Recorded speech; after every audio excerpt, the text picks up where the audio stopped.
Hello there, it is I, the Geordie Nerd, and I'm back again with another supernatural reaction. Last week's episode was a shocking one, but let's get straight into this one. But remember to drop a like and subscribe. Dropping likes does help the visibility of the video, and subscribing gets me closer to my goal of 1,000 subscribers before Christmas. That would be great, thank you. Let's get into it. Right, I just want to say, I don't watch do you know how you get a preview of the next episode? I don't watch those. So I go in blind 100% of the time. So I don't know what's happening next. I don't know the guest stars or anything like that. So I have no idea what this episode is about. So I just thought I'd let you know that, I don't watch them. I mean, I might watch the one for the mid-season finale break if they release one. I might watch that, but I don't watch them. So I go in 100% blind. So it looks like Rowena has maybe set some traps for anyone who tries to take our stuff. Rightfully so. Do not take Rowena's stuff. Well, it looks like she's the first 5 minutes of this episode. Saint Mary appears on 3 cheese pizza. Okay. So is that the ghost of Rowena, maybe? And there's Dean with some Cocoa Crunch and his dressing gown. What's round and bad-tempered? A vicious circle.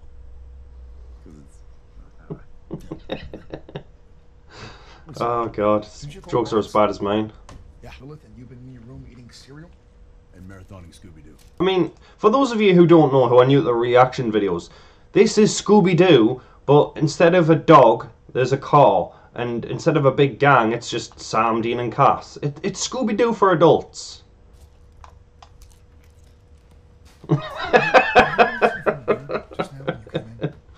Now, obviously, I know, Sam and Dean, this story is about them, but it's the last season, so we need as much Cass as possible, okay? So I'm glad he's back in this episode. Come on in, early bird. He's calling himself Clarence again. Like, obviously they've made this joke before, but Clarence is the angel in, I can't remember the name of the film. It's a Wonderful Life. So it's pretty much one of the most famous angels in movie history, but never mind. Yeah. Oh, so it looks like Cass is going to do a little hunting trip of his own. That has to be Rowena, right? I mean, I can't see it being anybody else. But saying that, they have threw a ton of stuff at her in the past 5 episodes, so who knows? Oh my god! Oh, it's Eileen. I wasn't expecting Eileen, I really wasn't. But I really did enjoy her character, and I thought there was going to be like some sort of a romance between Sam and Eileen. And I honestly was devastated when they killed her, like, really devastated. But I thought that was going to be Rowena. Because, I mean, the episode started with Rowena, so I thought, well, that's obviously Rowena. But again, the last season, it's just throwing these curveballs at you. You think it's going to go one way, and it just goes a total other way. So far, like, I wouldn't say there's been a bad episode this season so far. And that's why you're going to kick it in the ass. Again, for people, like the people who watch my content for gaming and stuff like that, kicking in the ass, it has a lot of meaning to Jared and Jensen. Kim Manners, one of the people who worked on the show, died of cancer, and he used to say before take, kick it in the ass, kick it in the ass. So now they've brought that into the show, which I think is really, really nice of them to do, because it keeps Kim Manners alive in the show.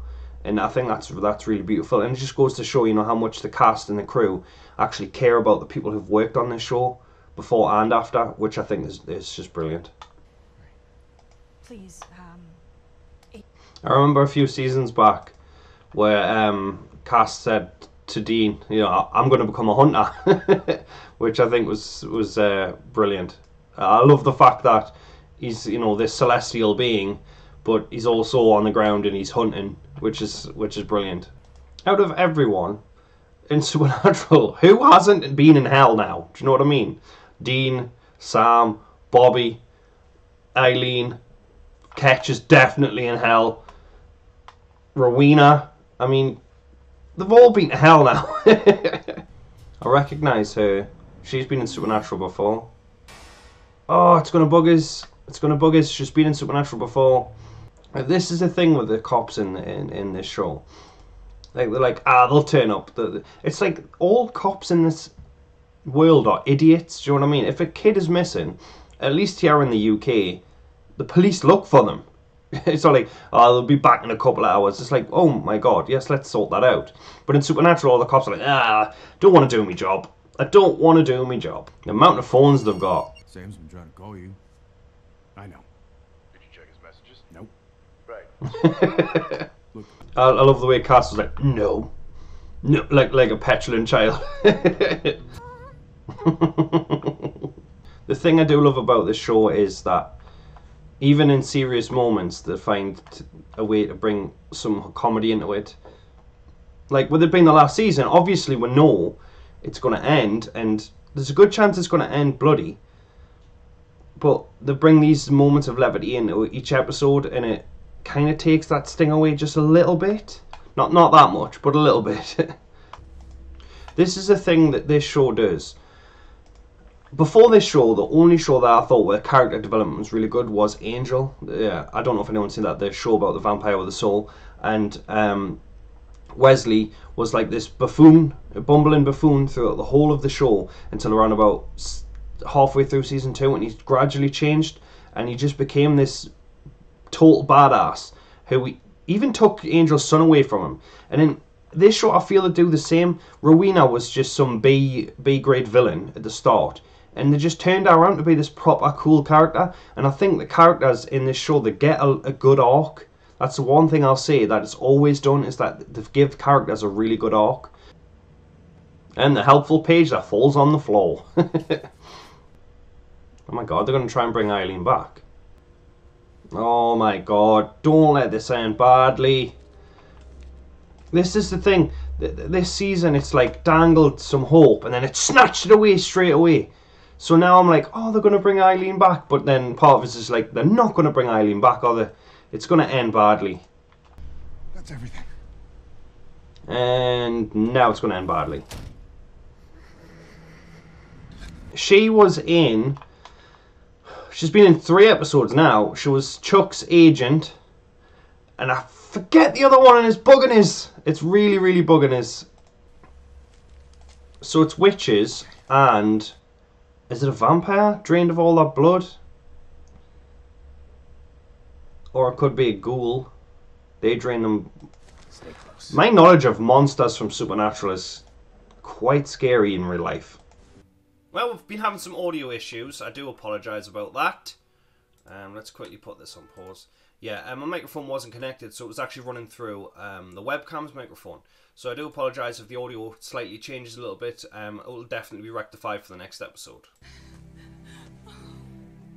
Now, come on, that's too easy, right? We all know that that's too easy. He's just sat behind a rock, is he? Chilling. Why didn't you go home? What is it? The monster, did you get a good look at it? Yeah, he did. Unfortunately. Oh my god, it's a gin? Is that right? That's cool. Damn. Cass, not in front of the kid. Whew. Now let's bring Eileen back without a problem, yeah? Yeah, like I've said in previous episodes, Cass's powers are definitely fading because he's not... Well, working with God, he's not helping God out, is he? So his powers are definitely fading. Which... I think it's a really good thing because, let's be honest, there's no fear. There's no fear at all of Sam and Dean getting injured if Cass can just heal them. So I'm really glad that they're going down this route of they're cutting them off from God's powers. So they're essentially making them human again, like they did in season 5. I'm so suspicious. I'm like, they found him. That's too easy. The son's definitely evil. Yeah, turns out he was trying to make his way home. So the spell, what you do is you run them a nice bath and you put some bath salts in there. Cool. Yeah, I'm such a sap. Well, I can't do it without you. Goosebumps, my god, yeah. They are, Sam and Dean are the guys who break the rules, and that's what we love about them. They're gonna beat God, or God's gonna become a good guy again at the end. I don't know, but I do know that even though it's probably gonna end bloody, it's gonna end with a victory. So I'm excited for that, but also I'm not excited because it's the last season. Well, another... nothing major happened. I mean, other than Eileen getting her body back. It was an alright episode. I wouldn't say it was the best, but I think we kind of needed this low-key episode, but given, you know, the past 5 episodes before it. So I would say it was good. I mean, obviously the acting was great, and I did like the music. It was really, really good. The actress who played the witch, the main witch, is really bugging us. I don't know who she is in another episode. But a good episode all around. I mean, it was by the numbers, but I enjoyed it. I'm looking forward to next week's episode, so hopefully you'll check that out as well. But remember to drop a like, and if you're new here, please do consider subscribing. And could you share this out as well? It would really, really help the channel out. I want to get as many people involved as I can. For my theory video, that'll be coming after the last episode of the mid-season finale. So look out for that as well. I've been the Geordie Nerd. Thank you very much for watching. I'll see you all very soon for the next one.